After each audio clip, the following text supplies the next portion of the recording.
Welcome to 8 Cubes. We have a guest host today. It is HuskyPuppies, top infinite player, one of the up-and-coming streamers of Marvel Snap on Twitch. You can catch him over there. He is an excellent Marvel Snap player who has excellent insights about the game. He's here filling in for Lambie while Lambie is on his lamcation. I, of course, am KMBest. HuskyPuppies and me combined are potentially worth 8 cubes. One of us will snap and the other one will not. And of course, we're going to start, as always, with a new card coming out. That is Zombie Mr. Fantastic.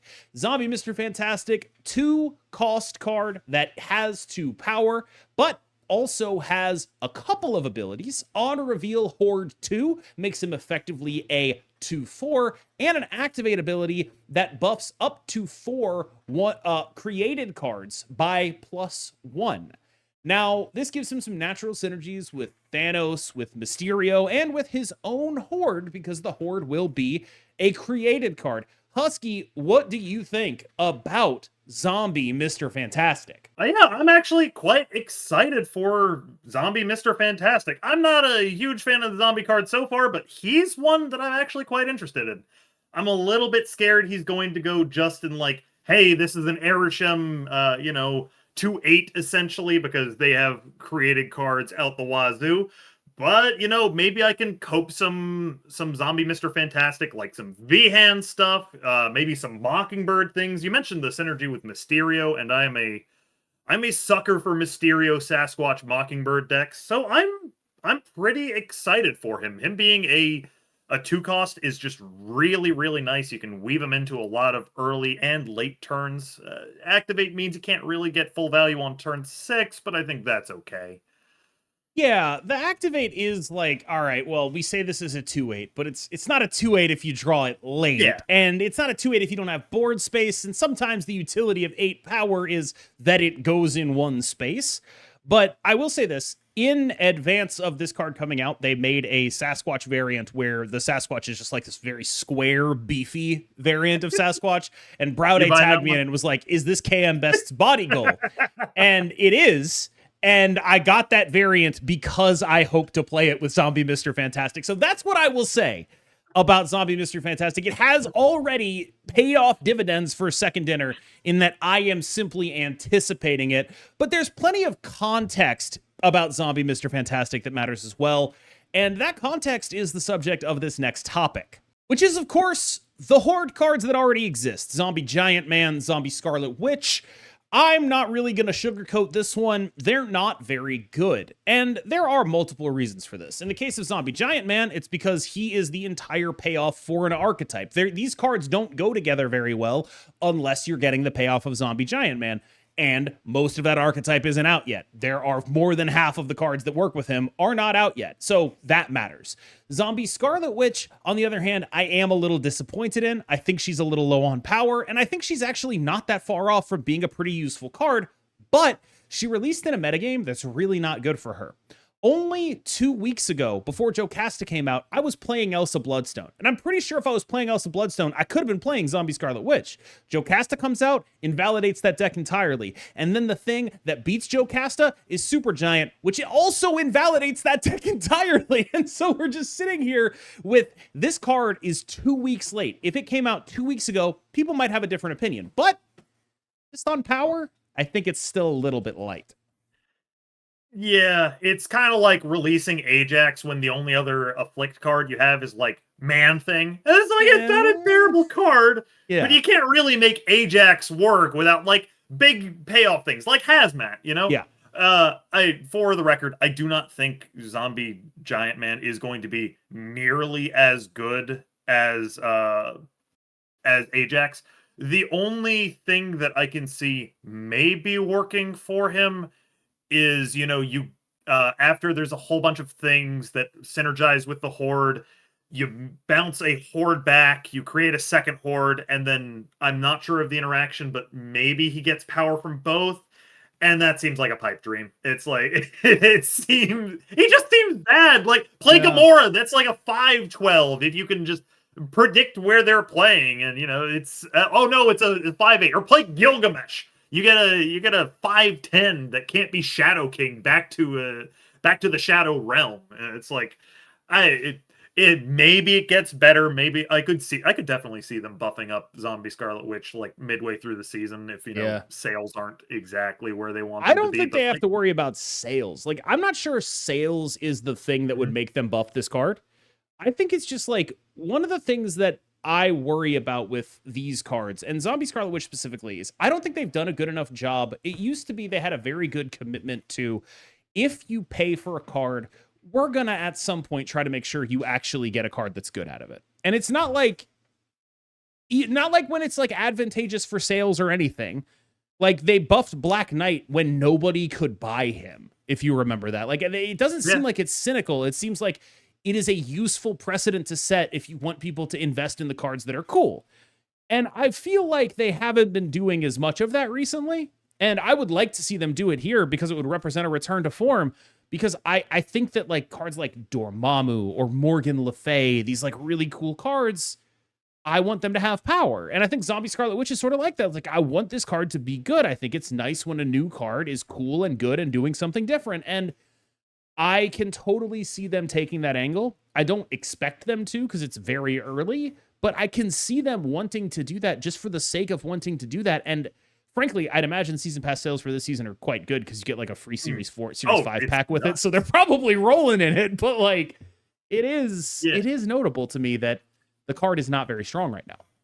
I think part of the reason they haven't tried to make every card you buy playable is the fact that they're pumping out a lot more cards. It's just the amount of releases they're doing means that, okay, if we want to make all of these cards playable, it's not just one card we have to make playable per week. We have to entirely shift the entire metagame. So, the Horde and Discard and, Mad Thinker and all the other random cards that they're really, I think there's just too many to have them all be good. And it's okay to have some of them be bad. Like, you mentioned Morgan Le Fay and Dormammu. Those aren't, like, great cards, but they are playable, and I think we have to remember we're kind of snobs.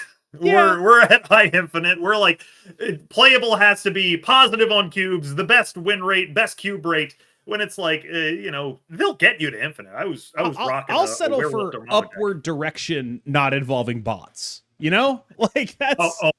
I at the end of this, I don't know about you, but I had my shit rocked by bots this season. No, I can't say I did, but it turns out it didn't matter at all because you came in above me anyway. I don't know why. It's unbelievable. I was losing 8 to bots. I was praying for real people. I got to Infinite, and the decks that I was facing were more bot-like than the actual bots. I don't know anymore. Moving on to the other 2-card package that was released recently. That is, of course, Zombie Power Man and Colonel America did make an appearance in the top 8 of Golden Gauntlet. So by those standards, objectively the most successful of these group of cards here. I think it's pretty solid. I liked the approach to discard that the player in the top 8 of Golden Gauntlet used with this deck, which was basically saying, all the other discard decks, you're playing Dak and you're playing MODOK, you get obliterated by Supergiant. So what if we just had an onboard scaling discard deck? What if all of what we were doing is just throwing points at them and saying, deal with this? And in this current metagame where Supergiant is a very powerful thing to be doing, I think that's a very reasonable approach to destroy, and I'm happy to see these 2 cards in it because to discard, I should say, because discard right now wants to not get obliterated by the things that obliterate a Bullseye version of it, right? Dakin and Bullseye are very vulnerable to a Supergiant. Frigga, very vulnerable to a Supergiant. So going back to classic discard with Khonshu, who, by the way, is the best part about Zombie Power Man decks, because you're probably going to discard at least one card that you actually want, and Khonshu will be able to bring it back for you. Oh, yeah.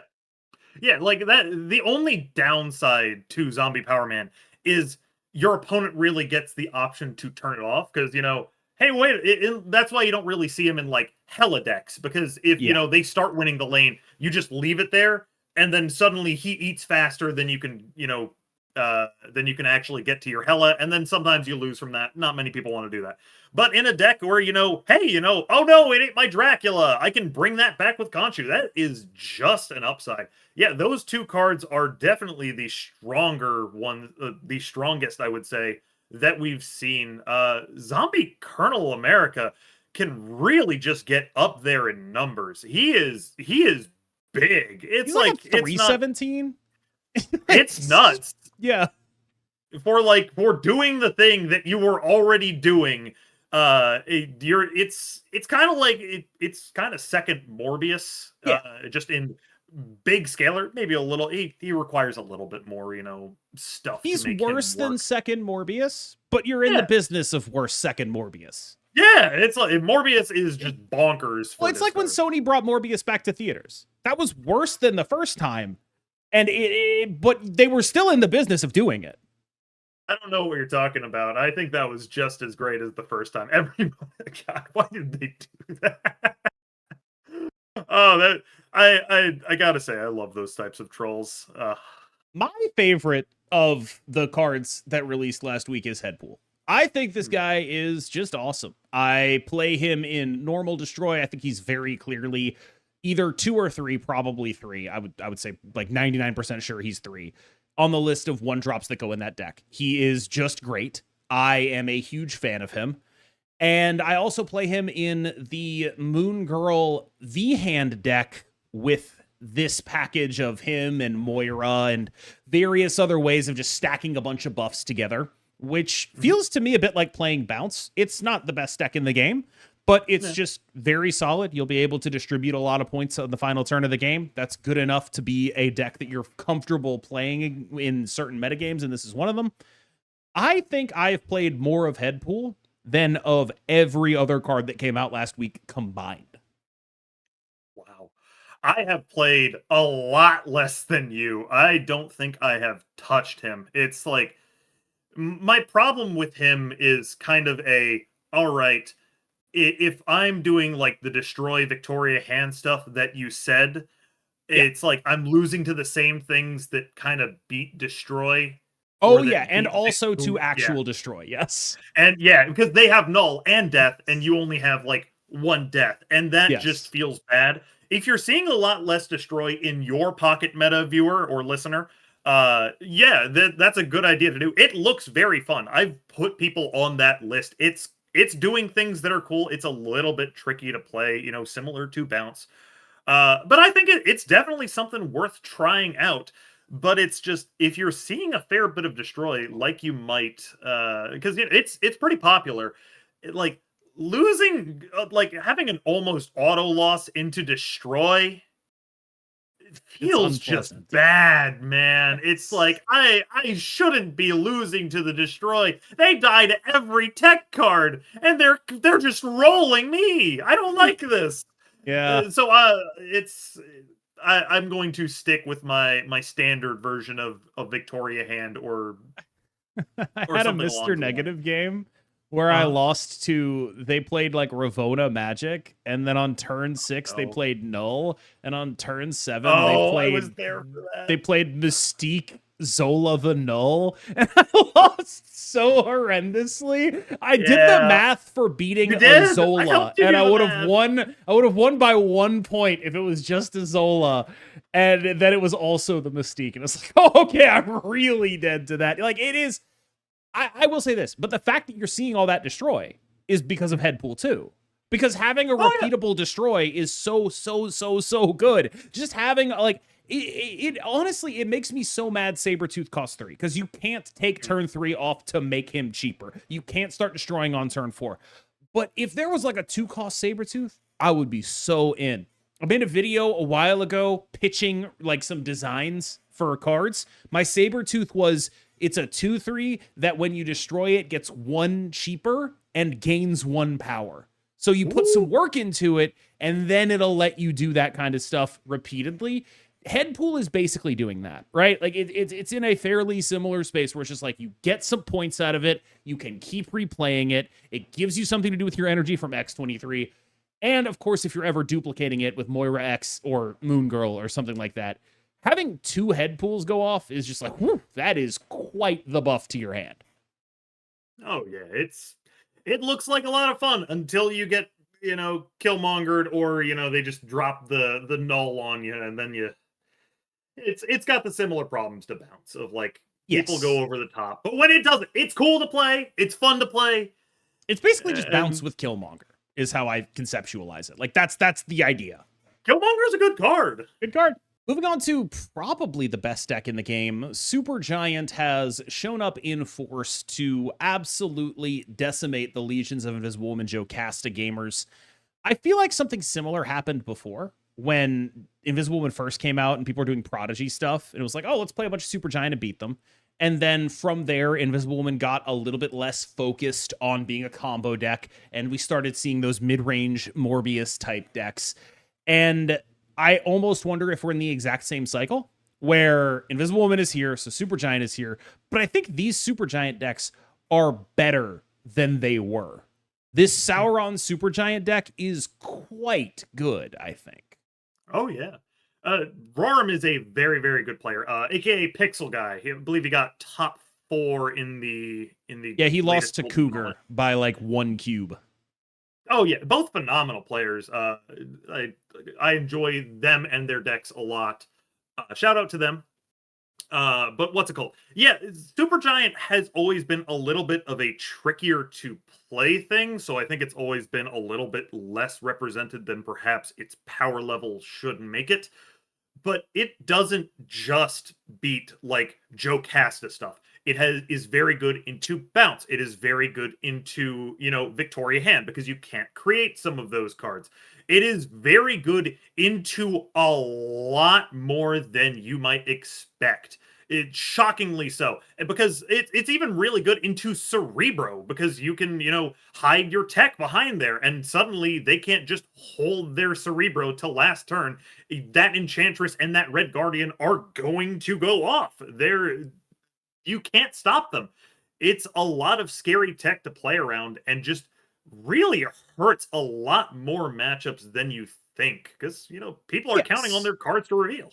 But and while I think that is true, there's a quote from a movie, Spaceballs, that I think is applicable here, which is, we're not just doing this for money, we're doing it for a shitload of money.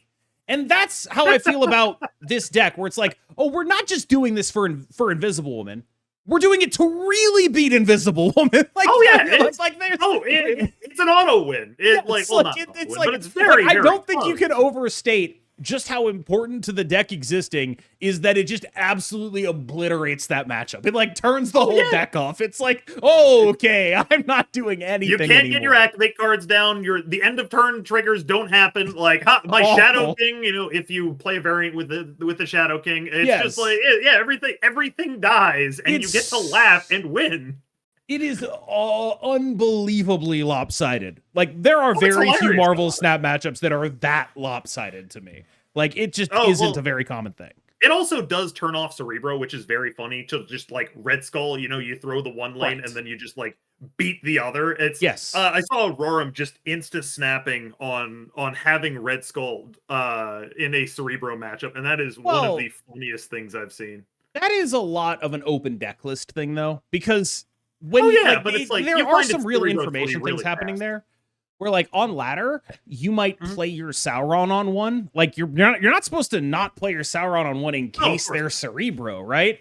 So like you'll run into like more ambiguity there. But in an open deck list tournament, you have the card that beats Cerebro and then the card that beats Invisible Woman. It's like, that's a pretty good deck just on having those cards. And so you have a baseline decent plan at everything else, but just like absolutely absurdly free wins against good decks. And that's really what makes like it I agree that it's a good enough deck against other stuff that it's not just about those. But if it didn't have those built in, we wouldn't be doing it. Oh yeah, we wouldn't be talking about it right now. There's also I don't want to not mention the Darkhawk version. I believe was that by Ika? It's an Ika deck, but I will say the dynamic with the Darkhawk version is very funny, because the Sauron version is not only better against a bunch of stuff, it's also just better in the heads up. It just has more points in it. But the Ika version just absolutely takes the world's hugest dump on Arishem. And I love it. I love it for that. Oh, it's like I think I might be, if not the single, very, very close, the single biggest Arishem hater around. And it's like, wow, I can snap turn 1 against Erisham and not care what they have because I have a 3 energy, like 20 power card, and then a 5 energy, like 40 power card, and God, it feels good. Plus, I have Quake. Yeah, Oh, the Quake scams. it's unbelievably brutal. And the weird thing is, like, normally I would say Arisham's like pretty okay against a Supergiant deck, but the fact that half of Supergiant decks are just Darkhawk and instantly beat it is very, very unpleasant if you're an Arisham gamer. Tech me? It's like Yes, taking a lot. good luck. It's Which brings us to the deck that actually won Golden Gauntlet, which was Cougar's build of the move tech deck. No screams, just Hydra Stomper, Craven, Sam Wilson, Batroc, Ethical Scalers is really what was happening here. And I will admit to being a bit of like, this is like sort of a hometown deck for me because I was like, this seems like a pretty good thing to be doing right now. And then a bunch of people in our high elo chat called me a coper, but Cougar was like, no, you're right. It is actually a good thing to be doing right now. And B, it's playing Electra, and I will instantly love anyone who does that. It's the easiest thing in the world if you want me to play your deck, is to be like, there's an Electra in it. Easiest thing on the planet. But there's also like a metagame thing going on here. It's not just like, oh, he's a one trick who plays this deck a lot. It's also, if people are playing a lot of Supergiant, this is a deck that is really good into it because scalers are better than static point output. And this deck can just simply outscale a Supergiant deck on numbers, full stop. And that's not a permanent state of affairs, but it is how the matchup stood going into Golden Gauntlet. And you could really see that in the games against Roram, who I personally think probably made a better deck decision. Like, if I was going to bring a deck, I would have brought the Supergiant deck, but what Cougar did was effectively next level it and say, I think a lot of good people are going to bring the Supergiant deck. I'm going to beat them. Yeah. Oh, I think that is entirely true. They are friends. They're like, I don't think they're in the same alliance, but they're like in like brother alliances, so to speak. And yeah, they definitely knew. I think, yeah, Cougar made a phenomenal choice. And part of it is he's just a very, very good player who sort of didn't really have any dead matchups, and I think skill diffed his way through a lot of stuff. I'm not sure how entirely optimized his list for ladder is, but yeah, it definitely does beat Supergiant because that's nice that my cards aren't revealing. I can just move my shield that's already on the board. Batroc's gonna follow, and I'm still getting the buffs.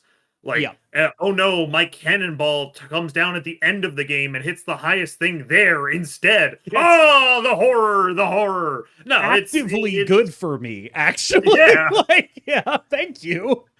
Like, yeah, like one more turn to draw Mercury, yeah. It's the combination of low-cost scalers, which don't care about a Supergiant in any way, not being remotely invested in copying your cards. Like, instead of, like, there are so many decks that are like, I'm Friggaing, I'm Moongirling, I'm playing Prodigy, I'm doing everything I can to get multiple copies of my good cards. Even, I think, Hood Misery is an example of that. And what Supergiant does is put that stuff in the dumpster in a baseline way. And so just being a deck that is like, I'm not doing any of that. I'm playing fair. I'm scaling higher than you. My points are better than your points. And you're basically facing the Supergiant deck on equal terms, which is both of us are just playing cards that have power. And then you have more power than them. And that's what's happening. I do want to mention one thing about it. I actually did talk to Cougar a little bit during the match. I had to confirm that his pronouns were indeed he, him. There was a little bit of confusion on but he also mentioned he was praying not to face C2. Yeah. That is a very, very, very bad matchup. This is the same thing. They just stat check you. Yeah, no, because like, what are you gonna do? Cannonball a 2-power thing? That's great. I have like 80 more of them, and it's just very, very hard. He had a fortunate time not facing into C2. That is something that you got to look out for. This is a very, very, very good deck. It is not unbeatable. It does not have. It's not the holy grail of decks that's going to 100% win rate everything. There are counters to it. There are bad matchups. But Cougar, being the very skilled player that he was, navigated every matchup he faced and won because of it. I love to see it. Yeah, C2 does to you what you do to Supergiant, which is just be like, we're fighting on the same axis, except I just have bigger numbers than you. And that is largely the pitch of C2, is that it's good into these sort of Mobius Mercury mid-range decks. Like, it's just like, you don't have good interaction for me. My stats are bigger. You lose. That's always been sort of the pitch.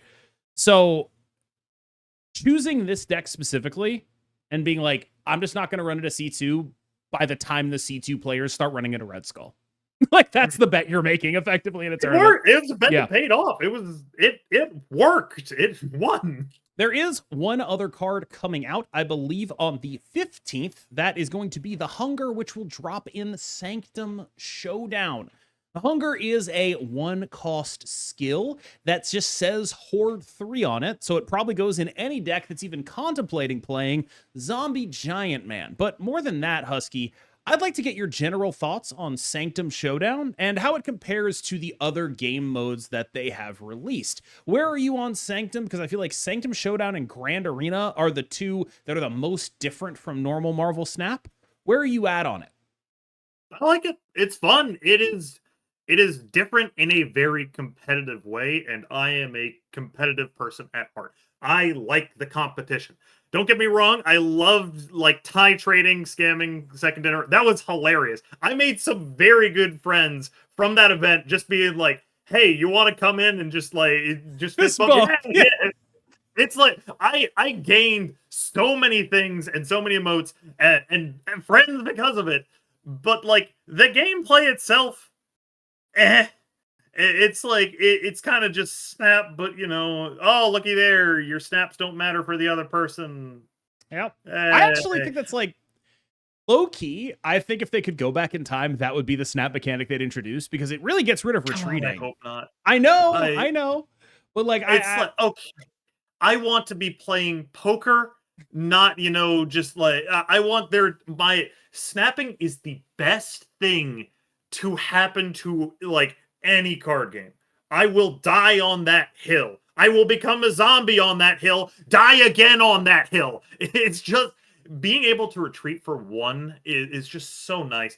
And like being able to push your advantage to snap is so cool. So you're saying it doesn't feel the same if you're not taking it from somebody. Yes, like, I want to take it from people. The economy is net zero. I will steal your things. I mean, yeah, I think it is better as a game for it. It makes the decisions, the wins more meaningful, more impactful. I think it would be a feels good thing, but I don't think it would lead to long-term health. I like Sanctum a lot. It's cool. You get a lot of cool decisions of like, okay, do I contest the lane or do I let them have it and then try to win the next one? I've noted like sometimes the ban list is a little bit off and something rises a little too quickly, but they did a lot better with the ban list, and I think they're only going to do better on top of that. So I have some pretty high hopes for this mode. The Hunger itself, looks like a pretty decent card only when you get 2 hordes. I don't think a 1/3 that it's a skill that's nice. It's like a 1/3 that's a 1/6 if you play Zombie Giant Man. Sure, but like that's not a 1/6 anymore. That's like you still had to play a 5 energy Zombie Giant Man. That's like, Korg is a 1/4. Well, you still have to play Darkhawk to get that other 2 points of which people do. Oh, they do. It's good, but you're also shuffling rocks into their deck. Yeah. And Darkhawk does not have base 3 power. Well, he does have base 3 power, but he's like you. Yeah. Bad example. I think he's probably gonna pick any other card. When you play him without any other work, he's not a 5/3. He is a 5 whatever he is. He's more than that. Let's bring it to a close with something I like to offer any of my guests who guest host 8 Cubes. This is the Soapbox segment. Husky, do you have something you want to get off of your chest? I think there's something fishy going on with the bots on the way to Infinite. I I am putting on the tinfoil hat, KM. Right. Nobody can stop me. Here it comes. The delta waves shall be, repelled from my wrinkled brain. Truth is out there. Okay, listen. I was getting shit canned by the weirdest plays and worst snaps of all time. I have literally never, since the time that Marvel Snap introduced ranks post Infinite, finished outside top 100 at the minimum. It might be top 70. I lose sleep if I'm worse than that. And I was tired. I don't know why. I know they said that, Glenn said, yes, there are no more cheating bots. They just know how you're doing things. They're not looking at your hand. I had one. They've never actually looked at your hand. To be clear, I can promise you this.